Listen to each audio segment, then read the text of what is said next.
پال جو ہر مسلمان کو جھنجھوڑ دے۔ کیا آپ نے کبھی سوچا ہے کہ جب صلیبی فوجیں مسلمانوں کی سرزمین پر حملہ آور ہوئی تو ہم نے انہیں کیسے روکا؟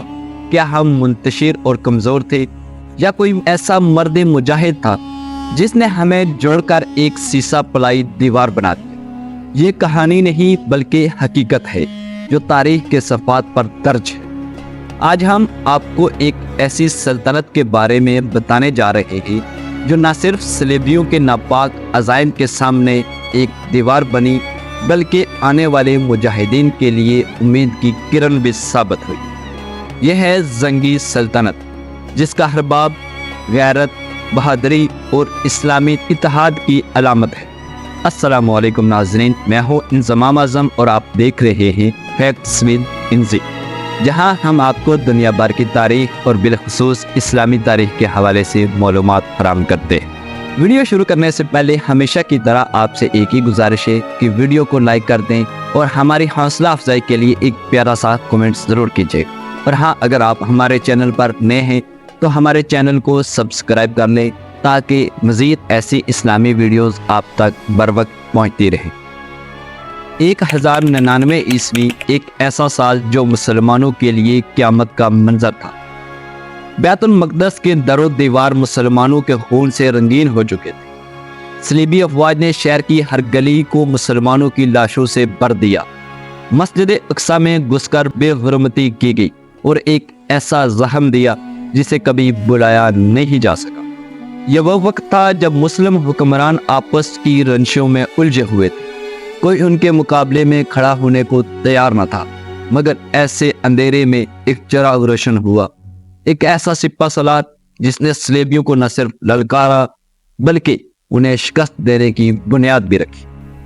1827 عیسوی میں احمد الدین زنگی موصل کے گورنر بنے، مگر ان کا ہاتھ صرف ایک شہر کی حکمرانی نہ تھا بلکہ وہ امت مسلمہ کو یکجا کرنا چاہتے تھے۔ انہوں نے حکمت اور تدبر سے ایک مضبوط سلطنت کی بنیاد رکھی اور صلیبیوں کے خلاف جہاد کا اعلان کیا۔ آپسی اختلافات کو ختم کر کے ایک متحدہ محاذ بنایا۔ حلب کو آزاد کروا کر صلیبیوں کے خلاف ایک مضبوط مرکز بنایا۔ اپنی فوج کو جنگی مارتوں سے آراستہ کیا اور صلیبیوں پر ایک کے بعد ایک کاری ضرب لگائی۔ اڈیسا کی فتح مسلمانوں کی پہلی بڑی کامیابی۔ یہ وہ لمحہ تھا جب تاریخ نے کروٹ لی۔ 1144 عیسوی میں حماد الدین زنگی نے صلیبی ریاست اڈیسا پر ایسا حملہ کیا کہ دشمن کے قدم اکھڑ گئے۔ یہ صلیبیوں کے لیے ایک ایسا دھچکا تھا جس نے انہیں ہلا کر رکھ دیا۔ یورپ میں خوف کی گھنٹیاں بجنے لگی اور دوسری صلیبی جنگ کا آغاز ہوا۔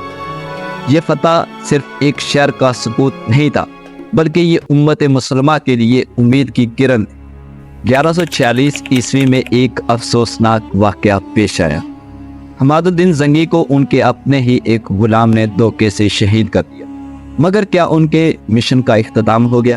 نہیں، ان کے بعد ان کے بیٹے نور الدین زنگی نے اس تحریک کو مزید آگے بڑھایا۔ انہوں نے دمشق کو فتح کر کے زنگی سلطنت کو مزید مستحکم کیا، جنگی حکمت عملیوں سے صلیبیوں کی یلغار کو روک دیا، ایک ایسی حکومت قائم کی جو اسلامی اصولوں پر مبنی تھی۔ نور الدین زنگی نے امت کے لیے ایک ایسا ہیرو تیار کیا جو تاریخ میں ہمیشہ زندہ رہے۔ صلاح الدین ایوبی، یہی وہ شخصیت تھی جس نے بعد میں 1187 عیسوی میں بیت المقدس کو آزاد کروایا اور مسلمانوں کو ایک بار پھر سرخرو کیا۔ زنگی سلطنت ایک چراغ تھی جس نے آنے والی نسلوں کے لیے جہاد اور بہادری کی راہیں متعین کر دی۔ یہ تاریخ ہمیں سکھاتی ہے کہ جب قیادت مخلص ہو، جب حکمران اپنے ذاتی مفادات سے بالاتر ہو کر امت کے لیے سوچیں، تب ہی کامیابی ممکن ہے۔ زنگی سلطنت کے مجاہدین نے نہ صرف صلیبیوں کو پسپا کیا بلکہ اسلامی اتحاد کی ایک مثال قائم کر دی۔ لیکن آج ہم کہاں کھڑے ہیں؟ کیا ہم زنگی حکمرانوں کے نقش قدم پر چل رہے ہیں؟ اگر آپ چاہتے ہیں کہ امت مسلمہ اپنے کھوئے ہوئے وقار کو بحال کرے تو ہمیں اپنی تاریخ کو سمجھنا ہوگا اور اس سے سیکھنا ہوگا۔ زنگی سلطنت کی کہانی صرف ماضی کا ایک واقعہ نہیں بلکہ ایک درس ہے جو ہمیں اپنی ذمہ داریوں کا احساس دلاتا ہے۔ کیا آپ نے زنگی سلطنت کے بارے میں کچھ نیا جانا؟ کمنٹس میں اپنی رائے ضرور دیجیے گا۔ ویڈیو پسند آئی تو لائک ضرور کیجیے گا اور ہمارے چینل فیکٹس ود انزی کو سبسکرائب کریں۔ شکریہ۔